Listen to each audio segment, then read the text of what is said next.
So, you want to outwork everyone.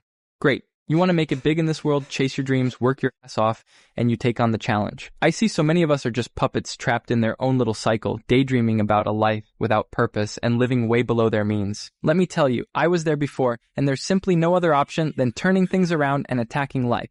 So listen, brother, because you're going to have to master 3 simple things that I'm about to lay out in this video. Trust me, there's an easy fix to this. And if you make it to the end of this video, I will have a secret bonus tip for you. So, stick with me until the end because the next 10 minutes will change everything for you.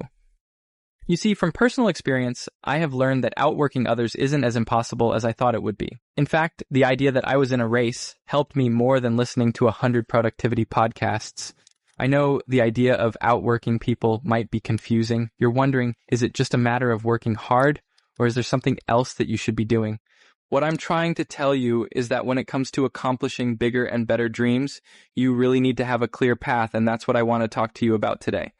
The first crucial thing is equipping yourself with the virtue of consistency. Let me tell you, most people fail right here. It's not because they don't try or because they don't try hard enough. No, the real answer is that they fail to persist. Not sure if you already noticed, but for some reason, no one seems to understand that to truly succeed, you need to change the way you interpret and interact with the world. Think about it. If you look at your life right now and feel like you aren't successful and disciplined, there's going to be a clear reason for that. It's not that you haven't tried before, right? I know you have. I know that you have been watching videos like these and trying to get your life in order, but it never seems to work. This time, rather than falling into an endless cycle of success and failure, I'd like you to identify that moment your efforts start to crumble. I'll tell you mine. You see, whenever I got serious about something, I threw myself at the goal, and it worked super intense for a while. I felt like I was living exactly like one of those cool productivity influencers. I got super organized, cleaned my desk, woke up early, and completed tasks in a fraction of the time it normally took me. These moments felt like everything that I ever wanted in life. You get my point? How could I ever backslide? However, I kept failing. For me, it took a few cycles of relapsing until I decided to sit down and figure out what the fuck was going wrong. And I know that for you, it might be different, but in my situation, it happened because I began to ignore extremely tiny lapses in my routine. For example, I would have built up a good habit like going to sleep at 10 p.m. and waking up at 6 a.m. However, there would come one day when I was particularly productive, and my brain would tell me that I could treat myself to some relaxation. That meant booting up a game like Helldivers 2 and slaughtering space bugs.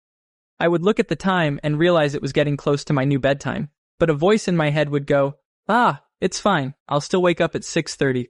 Let me play for a little longer. That was it. That was the moment for me. That was my flawed self winning over the new me that I had been trying to build. Look familiar? Of course, I wouldn't have realized this in real time. I would continue to enjoy my game until it was 11:30 and then go to bed. The next day, a butterfly effect would begin. Even if I woke up at 6:30 as usual, the backsliding from last night would start showing up in other areas. So, rather than completing all my work by 4 p.m., I would allow myself to push it to, say, 4:15. That way, this carelessness would creep in. You see what I mean?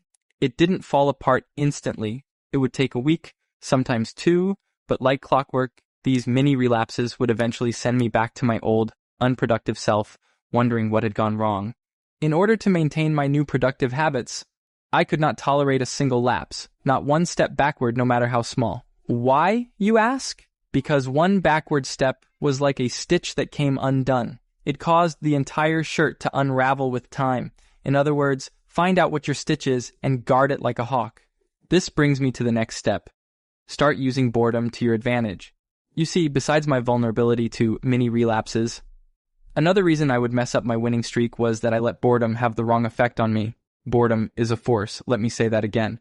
Boredom is a force, which means you can either use it to push you toward productivity or laziness. The moment I realized this, I started trying to harness it. Let me tell you how it happened. For the majority of my life, I never allowed myself to be bored. The second I had a few moments of aimlessness, I would pull out my phone and consume the brain rot that are infinite scroll applications. I'm sure you've been here as well. Yes, my boredom would instantly disappear. But why was I so afraid of boredom when the secret was to allow myself to feel it? As uncomfortable as it was It was necessary for me to stew in it until I couldn't bear it anymore. Do you know what happened next? I would get up thinking, I'd rather get to work than take this any longer. As a result, I got work done that I had been putting off for months. All it took for me was to consciously experience boredom and use it to catapult me in the direction I wanted to go. Listen, brother, I know you can easily do this too if you try. It wasn't until later that I realized that researchers had found this to be a real thing. I ran into this study where they had people sit in a room with a device that would administer a shock. It turned out that rather than sit with the boredom, people would choose to shock themselves. That's literally insane. Let me know in the comments if you would do the same thing. I guess it means that even if you don't have time to sit around and feel bored, the takeaway is to keep looking for any opportunities that give you an edge over others. This is why you notice athletes and high-level entrepreneurs taking advantage of things like ultradian rhythms. These are the peaks and dips of energy that you experience every day. They are kind of like circadian rhythms, but happen a lot more often and focus on energy. Have a look at this. Our bodies go through periods of peak performance when productivity is naturally high. This is followed by stress, which triggers a period of recovery after which you can increase productivity again. This might sound obvious, but it costs nothing to pay attention to when you feel the most productive and when you start feeling bored. This is just one technique though, and if you are curious about what else you can do to win in life, then click the card to check out a video I made specifically on this theme. Now, brother, if you are thinking, who really wants to be paying attention to ultradian rhythms and stress intervals? I don't blame you. It can feel a little too much at times, but these are avenues that most people aren't exploring. It's why you only see athletes and certain entrepreneurs care about it. Why do they care about it though? Well, because the higher you go in life, the more you encounter diminishing returns. However, this shouldn't make you lose motivation. In fact, it should only make you set higher expectations for yourself. This is the third key step. Have you ever heard of the saying, how you do one thing is how you do everything? Well, I found it to be very true in my life. Most of the time, the only thing holding me down was myself, my mindset, and my self-limiting beliefs. This is why outworking other people involves recognizing that you are more capable than you give yourself credit for. Moreover, once you start on this path of wanting to be the best, you no longer rely on excuses and cop-outs like you once did. Do you know why? It's because when you set high standards and are serious about them, you develop a sense of internal pressure and responsibility. You know that shit has to get done, and you aren't going to make excuses or postpone what you need to do.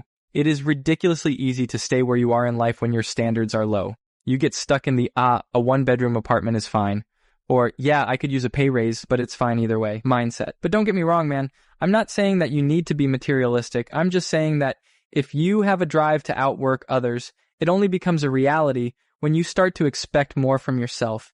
And if you aren't sure what I mean by standards, I mean everything from the way you work, your communication, work-life balance, knowledge, creativity, etc. Literally everything. You basically want to keep raising your standards in every dimension because this is a fundamental part of moving to the next level. Let's slow down for a bit because I know this is all coming at you in one go. Take a sip of water if you need to, but listen up because this stuff is important. There's a reason why raising what you expect from yourself is so important. You see, if you want to outwork everyone else, setting goals and working hard won't take you all the way. There's a difference between setting big goals and setting higher standards for yourself. They sound similar, but raising your standards changes the very goals you make. Without this step, your big goals may never be as big as they should be. You know what happens when you do this? I mean, what happens when you start to expect more from yourself? Every goal in every dimension of your life starts to get bigger and better. Now, if you have made it this far, you understand that developing consistency and finding your loose stitch was the critical first step. You also understood that taking advantage of boredom and similar physiological changes is the second step. And now you have seen how higher standards and expectations can lead to bigger and better goals. But let me tell you, it can all be for nothing if you don't trust the process and lack conviction. The tasks ahead of you are going to be tough. Your work will often be boring, and distractions are plentiful. You absolutely need the conviction that this goal of outworking everyone else is super important to you. The people you want to outwork, many of them are fighting demons of their own, and hard work becomes their antidote. This is super important, brother. To outwork such competition, you need at least an equally strong passion. Your passion must be burning a fire inside you. At this step, I'd recommend you to go for some real soul-searching to find the passion and purpose that triggers you. Feel free to let me know in the comments how you get on. I'd love to find out. Remember, you are not alone. We are on this same path of self-actualization and striving for success together. No matter the reason you are watching this video, I welcome you to buckle up and get on this train with me because we're going to go far